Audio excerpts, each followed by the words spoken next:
Continuamos, jóvenes, con la introducción de la medicina legal. Estábamos viendo la anterior clase, la historia de la medicina legal, cómo ha ido evolucionando, cómo fue evolucionando la medicina legal al paso de los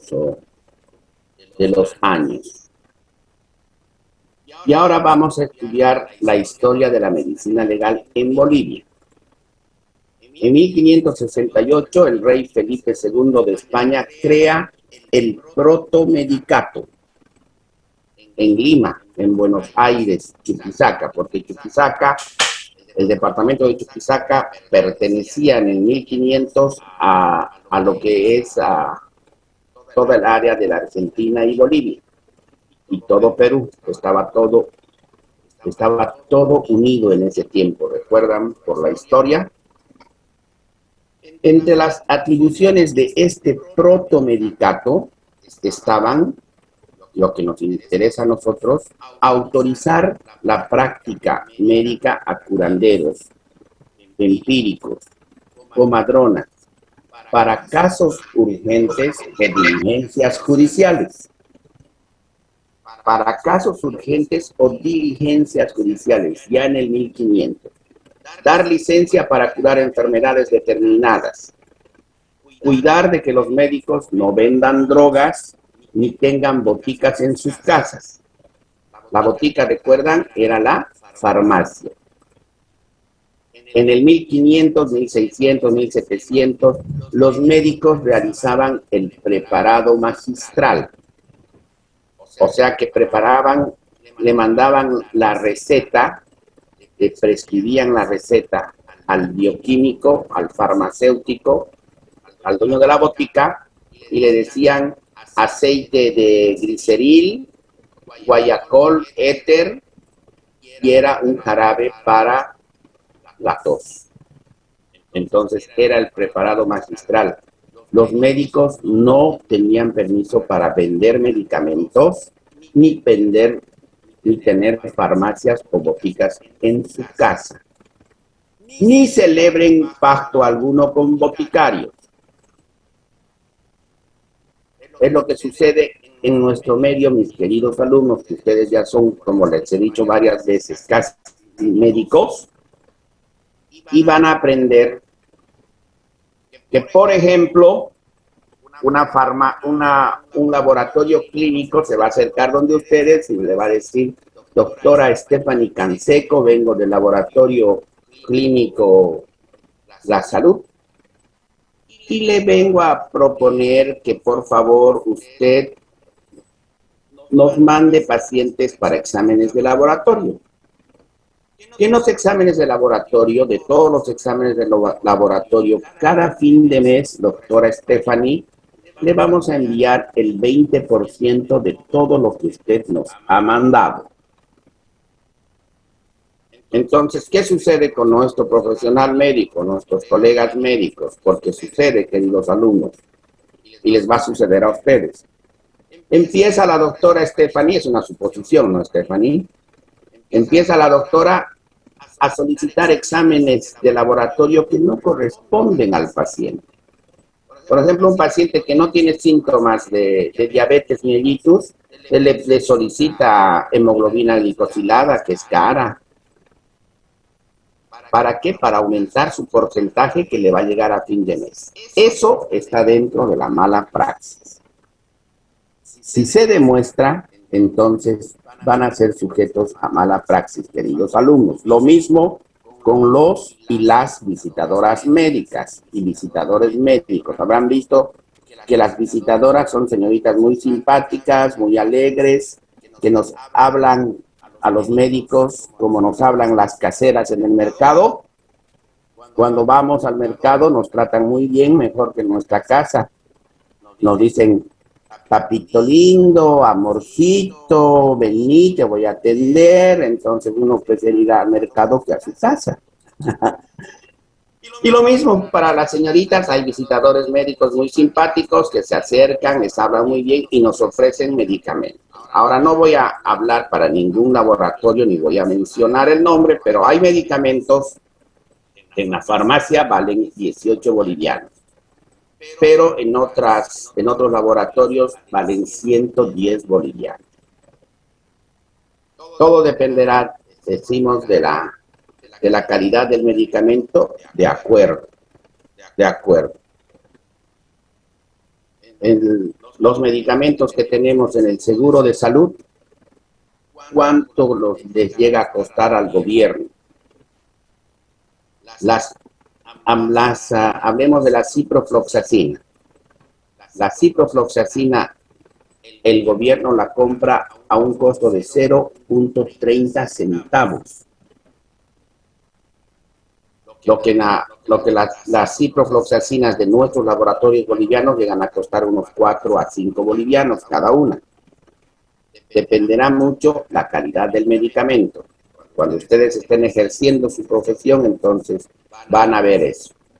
Quizá ustedes puedan cambiar esa ley que dice que cuando se realiza la cotización para comprar medicamentos, se debe comprar el medicamento más barato. Dice la ley. Cuando Susan Ivonne esté de directora del CEDES, entonces ella va a cotizar y va a llamar la atención si no compraron el medicamento más barato. ¿Será lo correcto?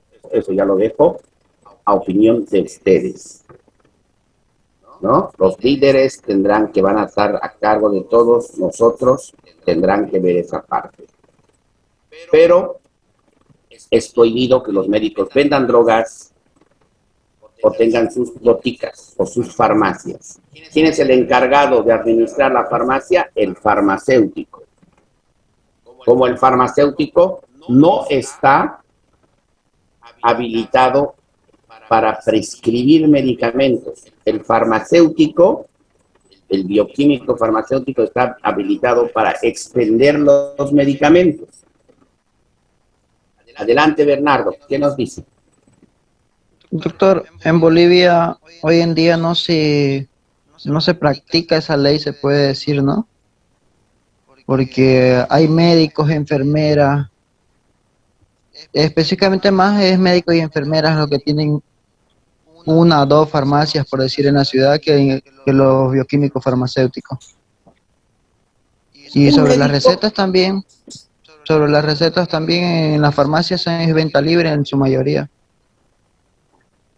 Tiene razón, Bernardo. Tiene razón. Eso es lo que nosotros tenemos que cambiar como médicos, porque nuestra labor no es solo asistencial, sino es también de prevención, de orientación. Un médico, por ejemplo, Bernardo Camader, puede ser dueño de la farmacia. Nadie le dice que no.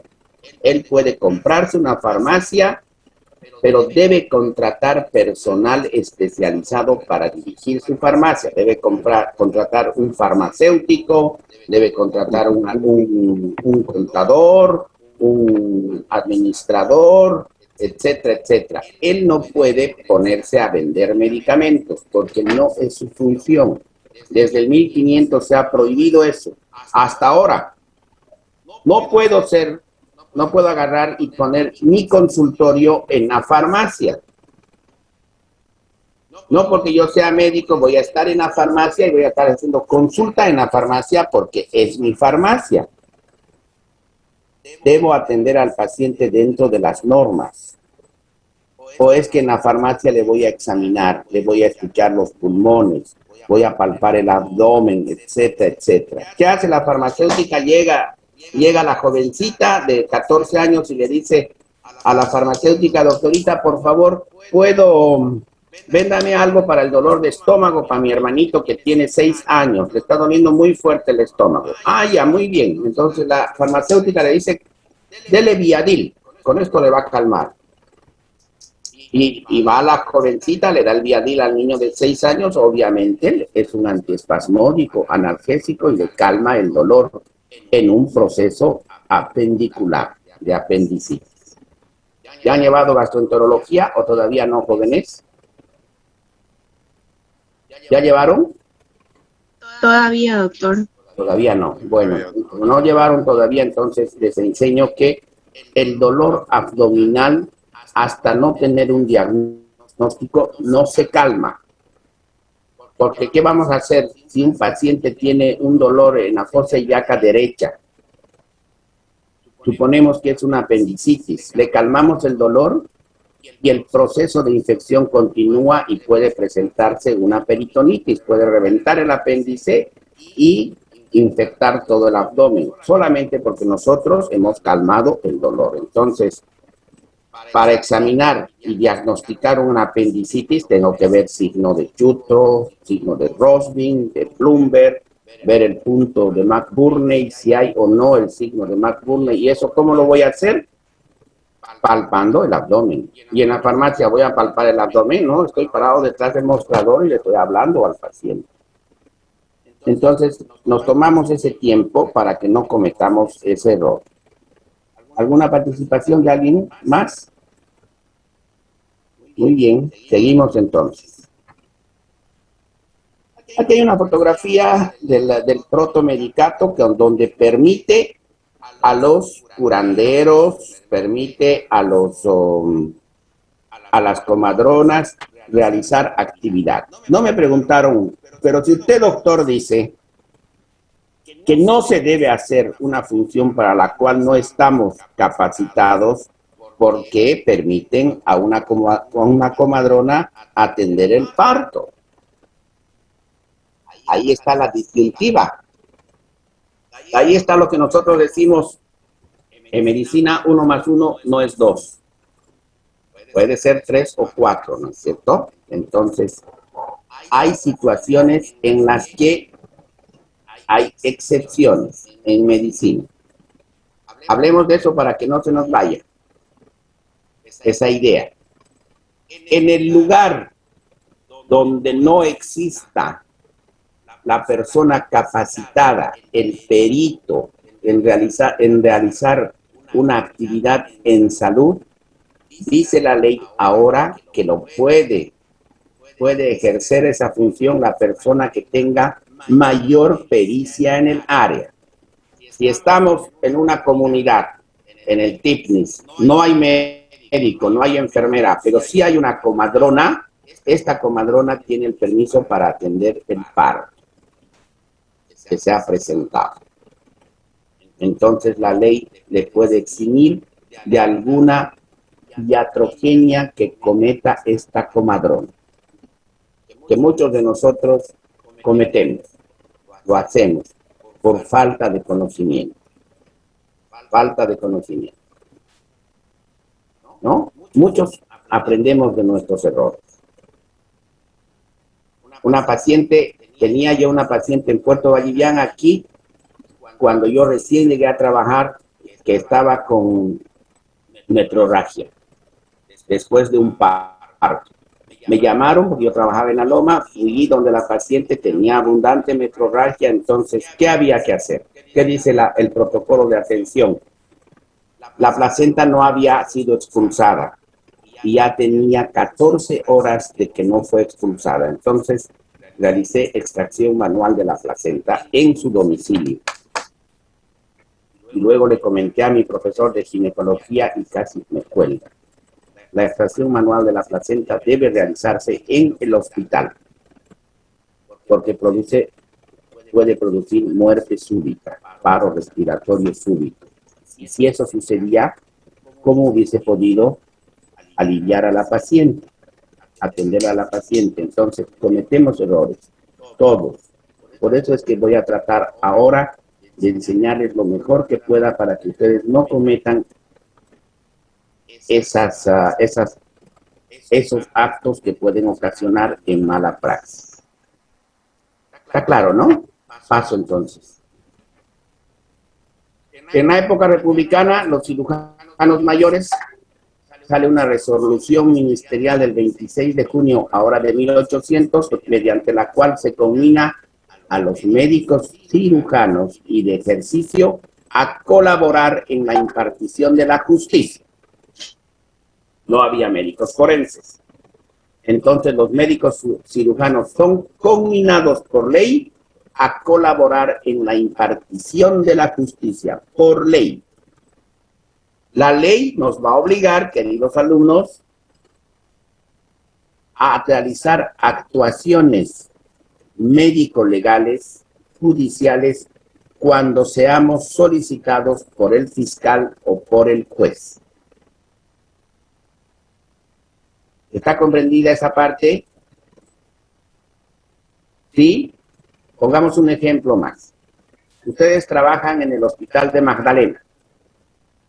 En el Hospital de Magdalena ha habido una muerte en una cirugía. Y el juez y el fiscal, como no hay forense y no hay auditor médico en Magdalena, entonces le solicitan a uno de ustedes que realice una auditoría médica. La auditoría médica interna es la evaluación del accionar médico de esos colegas que participaron en la cirugía y el paciente falleció. O sea que ustedes van a evaluar esa actividad médica que realizaron. El anestesiólogo y el cirujano, o quizá no había anestesiólogo y el cirujano mismo realizó la anestesia. O sea, ustedes van a juzgar a su colega que trabaja con ustedes, que es parte de su equipo. ¿Les gustaría hacer eso? Les pregunto, a ver, a Graciela. Graciela, por favor. ¿Estaría usted no a gusto, sino de acuerdo, o se sentiría bien de evaluar, realizar una evaluación a un cirujano, no sé, de jovencita, recién egresada, 24 años, y el otro cirujano tiene 55 de experiencia? ¿Se sentiría cómoda realizando la evaluación a él? No, doctor. Entonces lo más correcto sería que Graciela diga, no, yo no puedo hacer eso, me rehúso, no me siento capacitada, o el doctor es mi amigo, no sé qué. Pero la ley no le da permiso, Graciela. La ley le obliga a que usted realice la auditoría a ese médico que ha cometido una supuesta mala praxis, y si es que lo ha cometido, entonces informe al fiscal y al juez. Es lo que nos van a pedir alguna vez que hagamos, y a todos nos va a tocar realizar ese tipo de actividades, ¿no? Es como cuando yo realizo el ejercicio particular de mi profesión como médico forense y como auditor médico que soy, entonces elijo, porque es particular. Pero cuando me llaman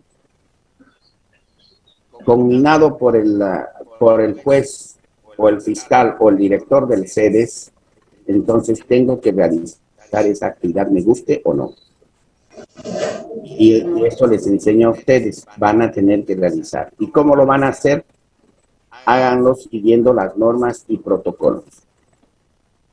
Quizá van a recibir presión de parte de sus colegas, sus amigos, familiares de los colegas, pero ustedes actúen dentro de lo más correcto que puedan actuar, de la manera más honesta que puedan hacer, para que después no tengan problemas, porque si realizan una mala auditoría y la parte contraria solicita un peritaje para evaluar la auditoría de ustedes también van a ser sancionados. Lo mismo que me pasó a mí. Yo les dejé dar el examen de desquite sin papeleta, porque dijeron que me la iban a presentar después, y nunca me la presentaron y me ocasionaron una llamada de atención.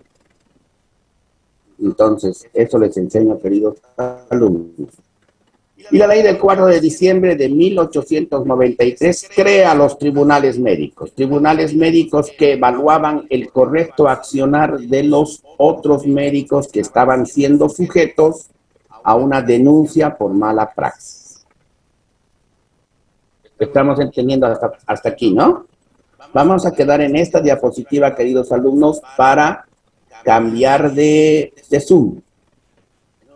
Voy a suspender la grabación y luego entramos al segundo Zoom, por favor.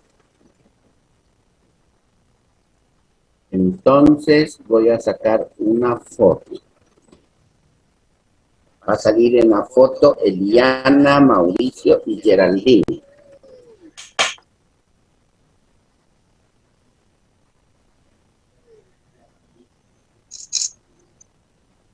después sacó otra.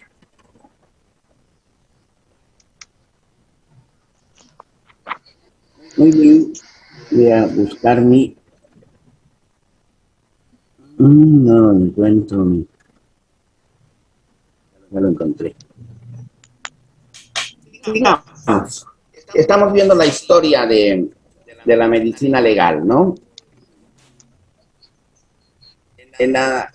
En tiempos anteriores a nuestra era, los circas eran cirujanos que practicaban trepanaciones de cráneo y otro tipo de cirugía. ¿Recuerdan? Las enfermedades mentales decían que estaban poseídos por el demonio, entonces les realizaban una trepanación de cráneo para que por ese orificio salga el demonio y deje de tener las convicciones y actitudes que presentaba el paciente.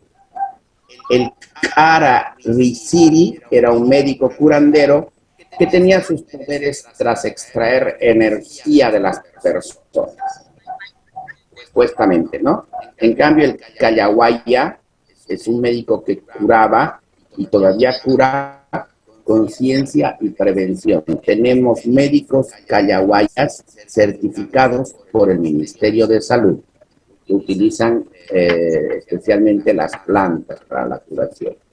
Los chipayas tenían una técnica de momificación, tenemos como evidencia las chulpas en la época incaica. Los collas, que apoyaban las leyes y la medicina de no mentirás, no robarás, no matarás, no seas adulón, los incas, ¿no? Tenían ese saludo de Amasúa, Amaluya, Amaqueya y Nita Yunku.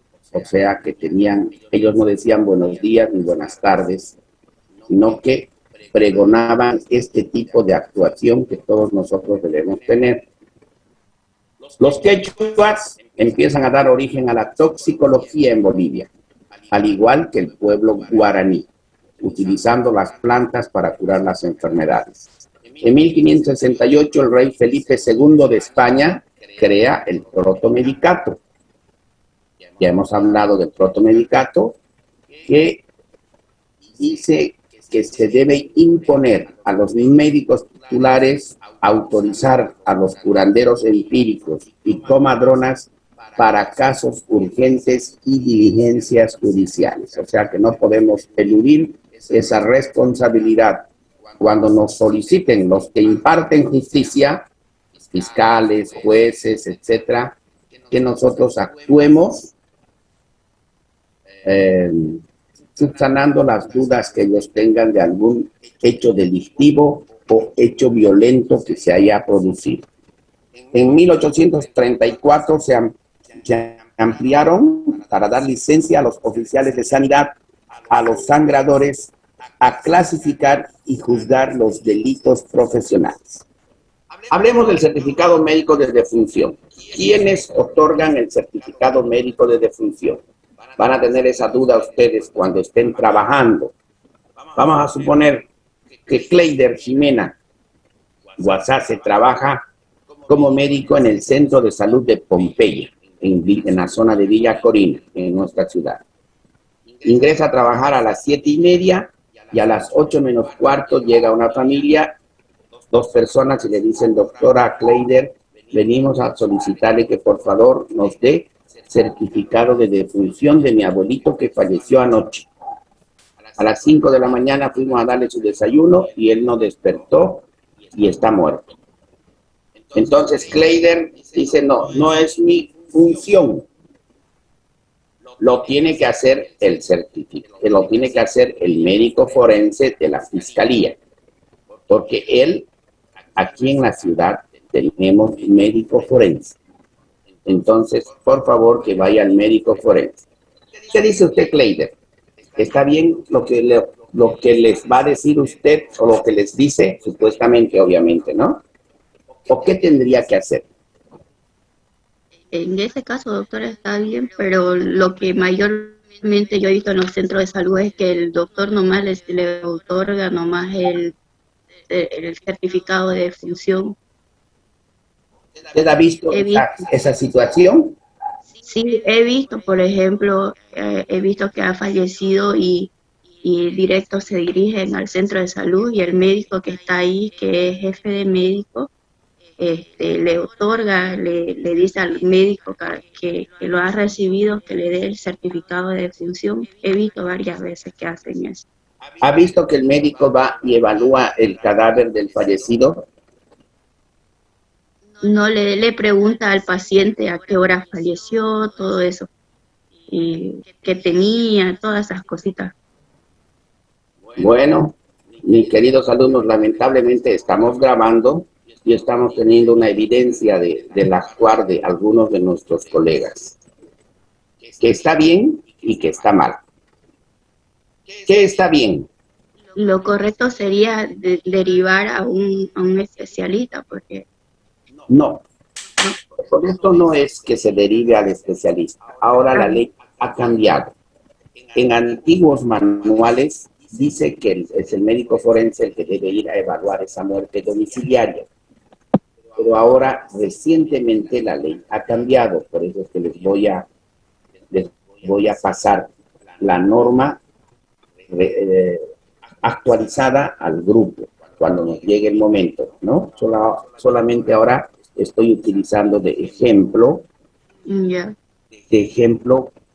este acápite donde dice quiénes son los encargados de realizar algunas o clasificar o juzgar algunos tipos de actuación de médico legal. ¿Ya? entonces Voy a hacer la palabra a Daniel, pero primero voy a terminar de explicar esta parte. Entonces, es cuando a ustedes les llamen para certificar una muerte, lo tienen que hacer, porque les están pidiendo el certificado de defunción de una persona que falleció en su domicilio. Pero lo que no tienen que hacer es preguntarle a los familiares en su escritorio a qué hora falleció, de qué estaba enfermo, y bueno, le firman y los mandan con el certificado de médico único de defunción llenado. Ustedes tienen que ir y evaluar al fallecido, buscar signos de violencia, buscar signos inequívocos de muerte, porque puede ser que no esté muerto.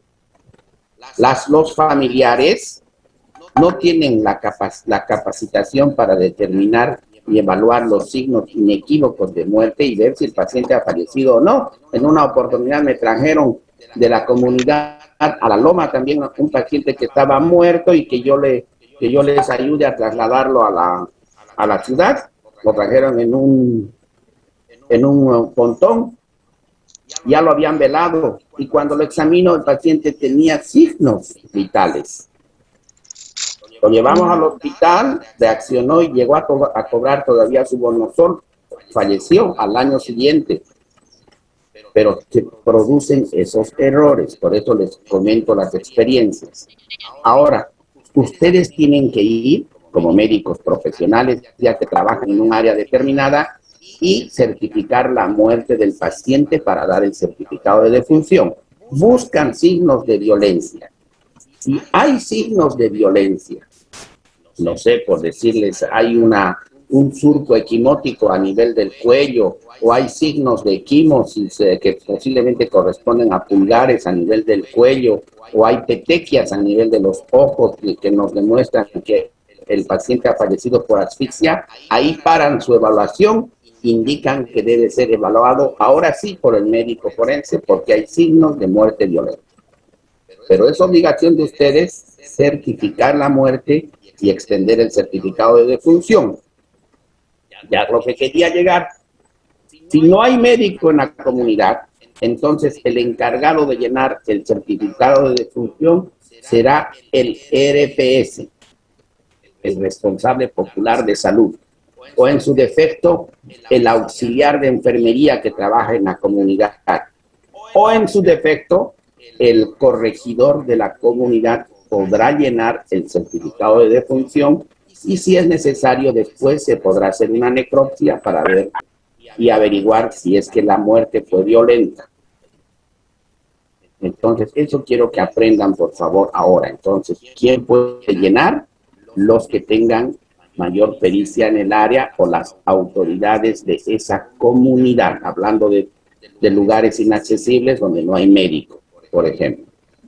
Adelante, Daniel, ¿qué era lo que nos comentaba usted?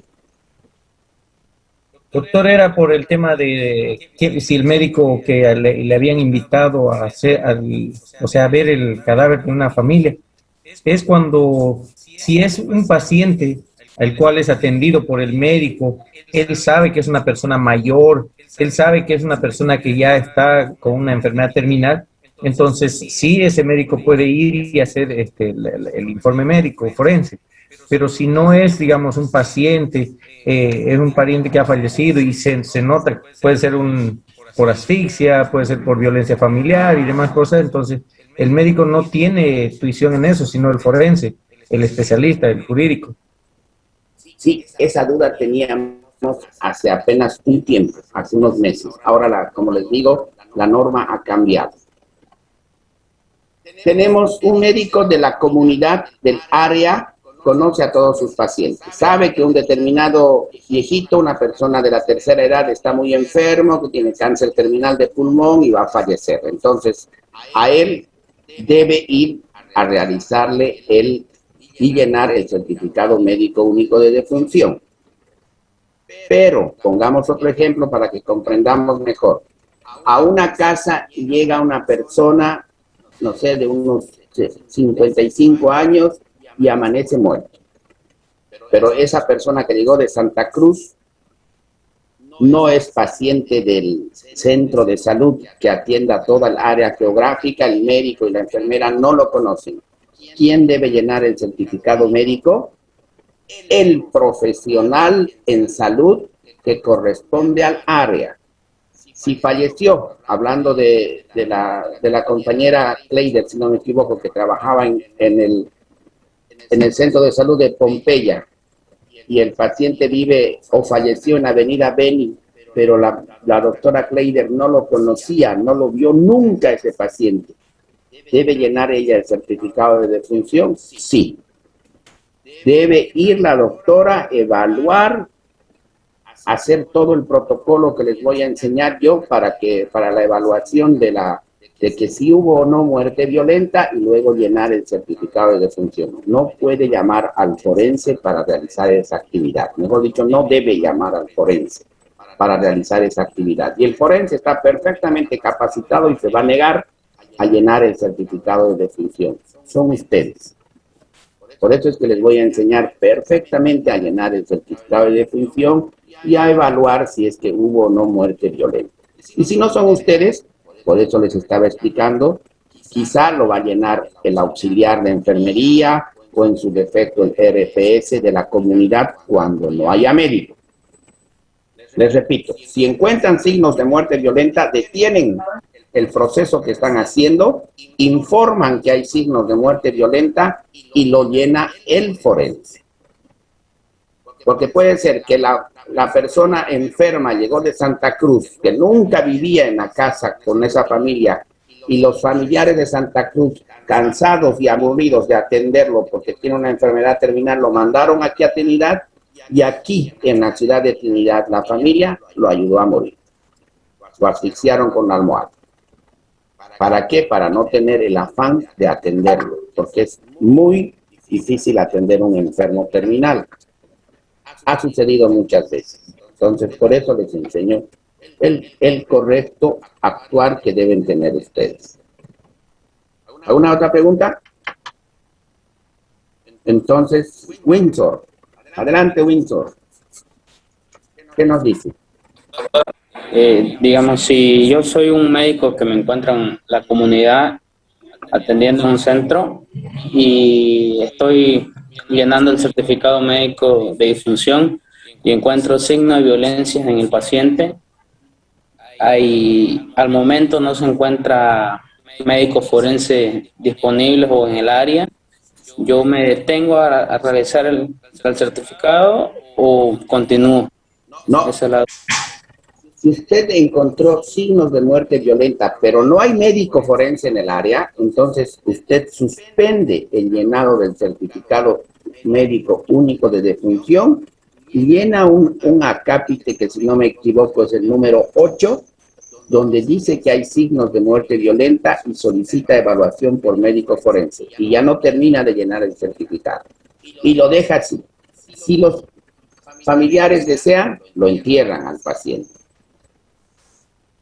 O lo trasladan a la ciudad de Trinidad para que lo evalúe el médico forense, o solicitan y llaman al médico forense para que se traslade a la comunidad. Eso ya no es competencia de usted. Usted solamente informa, se queda con una copia, porque tiene 13 ejemplares el certificado de defunción, se queda con una copia, le abre una historia clínica al paciente en su centro de salud y lo guarda. Entonces, signos de muerte violenta debe ser evaluado por el forense. No hay posibilidad, lo entierran. Ya hará una necropsia el forense, o ya veremos las actividades médico-legales que llevará a cabo la fiscalía. Pero usted deslinda responsabilidades para que no traten de perjudicarlo a usted en su vida profesional. ¿Y eso no se da parte a la policía, doctor? Los encargados de dar parte a la policía deberían ser los familiares, pero si han cometido un hecho delictivo no lo van a hacer. Entonces, si es que hay un policía, tendría que dar la información usted al policía. O de lo contrario, realizar alguna actividad o para viajar, trasladarse a un lugar donde haya policía e informe. O sea, saque una copia del informe y la adjunte a la historia clínica, donde usted evidenció signos de muerte violenta en el cadáver. Con eso, deslinda responsabilidades. Es Daniel el que me contestó, ¿no? El que me preguntó. Sí, doctor. Ya, muy bien. Muy buena pregunta. Daniel Lainez. ¿Alguna otra pregunta? No hay, ¿no? Ya vamos a hablar con más detalle después, pero ahora sabemos quién llena, quién hace esa actividad. Desde 1834 lo hacen las autoridades o los que tengan mayor pericia en el área.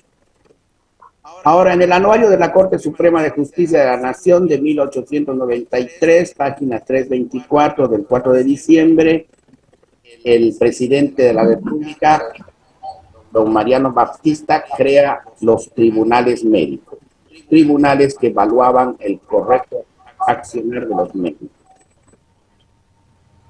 Se crea en cada capital de departamento un tribunal médico, donde debería haber 2 médicos forenses, nombrados por el gobierno a propuesta interna de tribunal. O sea, se los elija, como en un examen de competencia, a estos 2 médicos forenses. Que ahora están teniendo mayor aceptación los auditores médicos. ¿Cómo se llega a ser auditor médico? Realizando un posgrado una vez graduados ustedes. Estudian 3 años más y pueden ser auditores médicos para actuar en este tipo de actividades.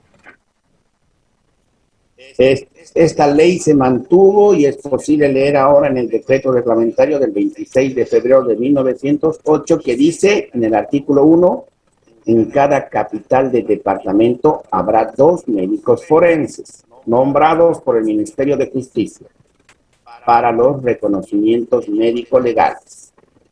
Tomarán posición de su cargo ante los jueces de partido, sustentándose acta de esta diligencia. O sea que nuestra capital de departamento, Trinidad, debe tener sí o sí 2 médicos forenses.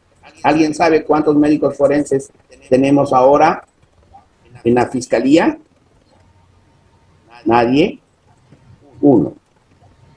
Un médico forense.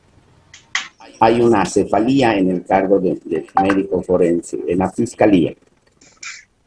Y el sueldo de los médicos forenses será el mismo que el del juez de partido respectivo, algo que no se cumple en nuestro país. el sueldo del médico forense en la fiscalía equivale al sueldo de un médico general de primer nivel, o sea, el sueldo inicial de un médico general. Pero si no me equivoco, el Ministerio de Salud ha creado los ítems de médicos forenses en la fiscalía, entonces ya van a ganar de acuerdo a lo que su pericia les permite ganar, ¿no? Mucho más. En la actualidad, el Instituto de Investigaciones Forenses, el IDIF, Instituto de Investigaciones Forenses, dependiente del Ministerio de la Salud, es el encargado de garantizar la confiabilidad del análisis científico y técnico de las evidencias en los delitos perpetrados. Es el encargado de mantener la correcta cadena de custodia en la toma y muestra de evidencias, y contribuye a esclarecer los hechos, modos, autores, etcétera, etcétera. Entonces ya tenemos un Instituto de Investigaciones Forenses que se encarga de eso. Nosotros lo único que vamos a hacer es recolectar muestras y evidencias para enviar al laboratorio. Ni siquiera lo vamos a enviar nosotros. Nosotros solamente, por ejemplo, en una violencia sexual, en una violación, vamos a recolectar las muestras y evidencias y le vamos a entregar al investigador asignado al caso. Vamos a recibir un acta de entrega, vamos a llenar un acta de entrega y hasta ahí nuestra actuación como médicos legistas. Hasta ahí. Después se encarga ya el IDIF. La ventaja de este instituto es que ahora tiene tuición y control de todos los médicos forenses, así como los psicólogos forenses, o los psiquiatras forenses, y los odontólogos forenses. ¿Alguna pregunta hasta aquí? No. Entonces les pregunto yo. Mauricio, a usted, por favor. Mauricio, ¿cuál es la diferencia entre un psicólogo y un psiquiatra? Bueno, la diferencia entre un psicólogo, un psiquiatra tendría más que todo lo que son las patologías a nivel mental de un paciente. ¿Ya? Un psicólogo analizaría ya el comportamiento de una persona. Ambos analizan el comportamiento de la persona, el comportamiento normal o patológico de la persona. Pero hay una diferencia que nosotros tenemos que conocer entre el psicólogo y el psiquiatra. Olvídense de forense. Entre el psicólogo y el psiquiatra. ¿Alguien me puede decir? Que el psiquiatra medica, doctor. ¿Quién me habla? Eduardo Cruz Pessoa. Eduardo, ¿tu apellido? Cruz Pessoa. Ya, Eduardo, no te olvides que antes de hablar tienes que identificarte, ¿no? Cruz, no te tengo en lista. Estoy sí programado, doctor. Ya, el día jueves el día viernes vamos a actualizar tu respuesta, que es la correcta. Okay. El psicólogo realiza una evaluación y un tratamiento en base a una entrevista. El psicólogo no medica, no tiene permiso para medicar. El psicólogo no va a administrar Neuril, no va a administrar Funazepam, etcétera, etcétera, medicamentos de uso controlado, medicamentos psicotrópicos que están bajo control. En su defecto, el psiquiatra analiza el comportamiento normal o patológico del paciente y tiene permiso para medicar, ¿no? Entonces, los psicólogos no medican, pero los psiquiatras sí medican. Esa es la diferencia, para que vayamos conociendo. Otra de las facultades que tenemos los médicos legistas, que tienen ustedes una vez que terminen de estudiar la asignatura, van a proceder al levantamiento del cadáver después de una muerte sospechosa o violenta, examinar y recoger signos externos del lugar de los hechos y determinar la hora probable de la muerte. Todo esto les voy a enseñar yo. Después, si es necesario, realizarán la autopsia al cadáver, el examen macroscópico de las 3 cavidades, craneal, torácica y abdominal, y tomarán muestras para su remisión a los laboratorios. Ustedes tienen que tener la habilidad y la pericia para realizar estas actividades.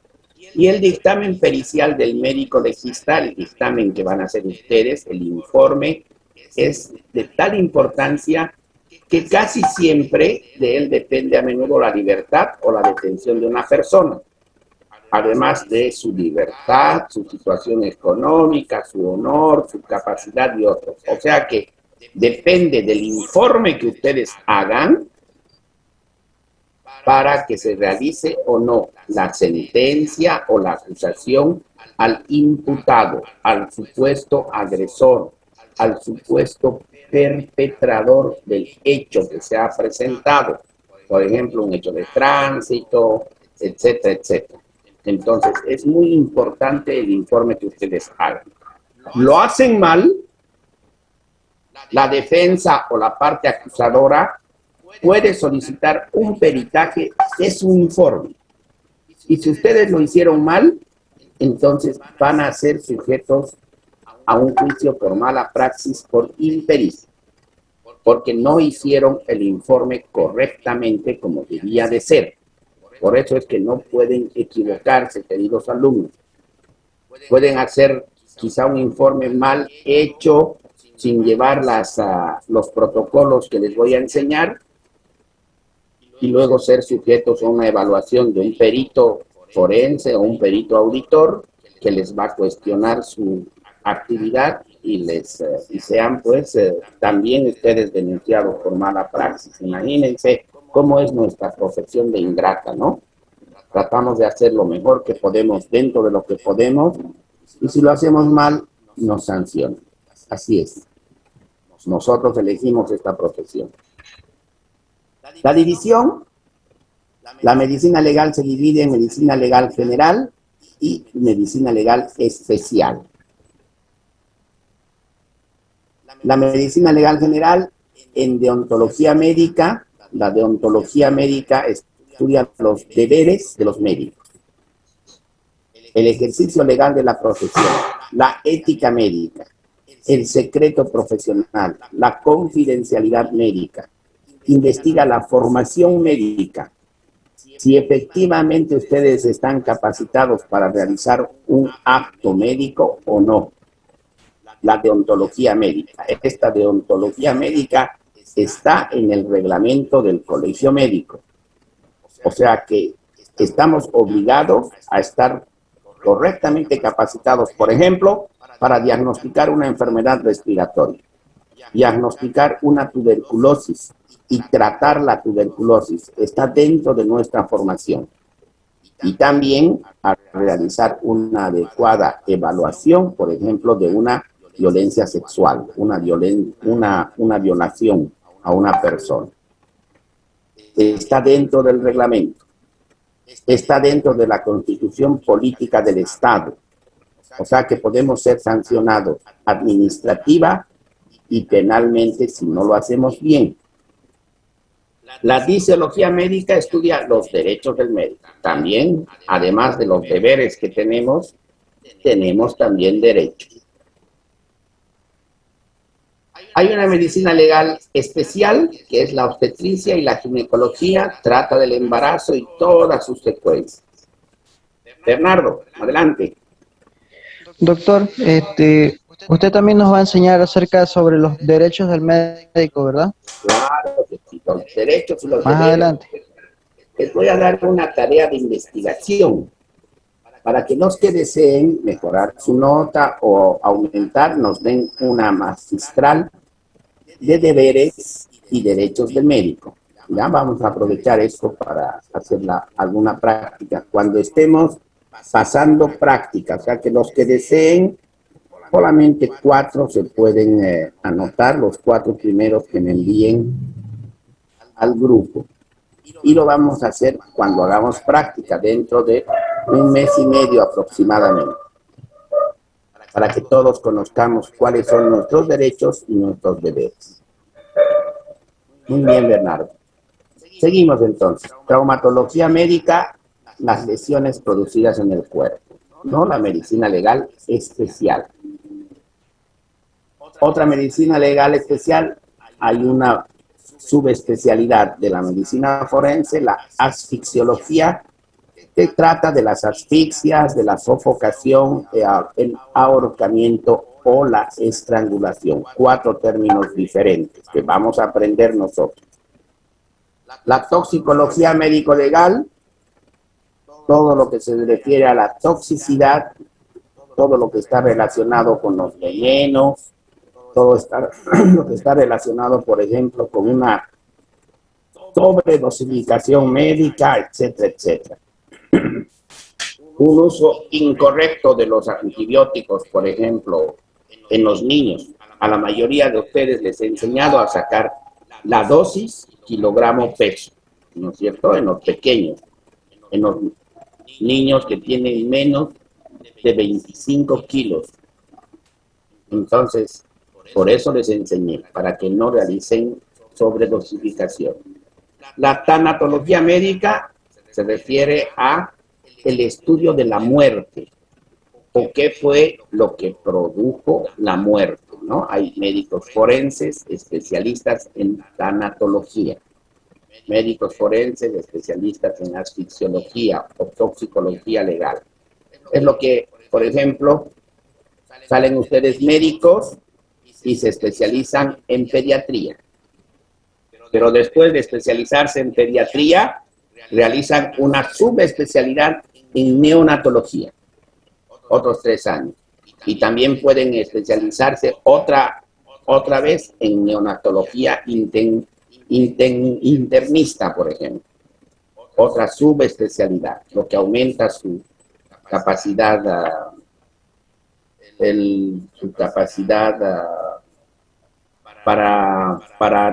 para desempeñarse en un acto médico, ¿no? Y obviamente su sueldo. La antropología médica, que estudia los restos óseos. Los antropólogos médicos van a estudiar si un cadáver de un quemado que encontramos, por ejemplo, corresponde a un varón o una mujer, a un niño o un mayor, etcétera, etcétera. Y la psiquiatría forense es una capacidad civil para determinar las responsabilidades de la persona que se está evaluando, si estaba o no en sus cabales para realizar un acto, si conocía la diferencia entre lo que está bien y lo que está mal, si es imputable o si es inimputable, por ejemplo. ¿Quién hace la psiquiatría forense? Un médico que realiza formación posgraduada en psiquiatría y luego hace otra subespecialidad que es la psiquiatría forense. Y la policía científica, nuestros policías que son los encargados de la investigación de los delitos, los dactiloscopistas que van a topar las huellas, el encargado de fotografía, el planimetrista, etcétera, etcétera, que nos ayudan a que nosotros realicemos nuestro informe, que nos ayudan a que nosotros recolectemos las evidencias y las muestras, y también nos ayudan a trasladar estas evidencias o muestras que tomemos al Instituto de Investigaciones Forenses. Les vamos a entregar a ellos con un acta de entrega las muestras que hemos recolectado de un hecho delictivo, de un supuesto hecho delictivo. Esto más veremos para terminar la química legal, la investigación del cadáver. ¿A qué corresponden las manchas, los líquidos, la sangre, las muestras que vamos a tomar nosotros, por ejemplo, del humor vítreo, del hígado, del estómago? ¿A qué corresponden? Si tienen o no tóxicos, no sé, cocaína, etcétera, etcétera.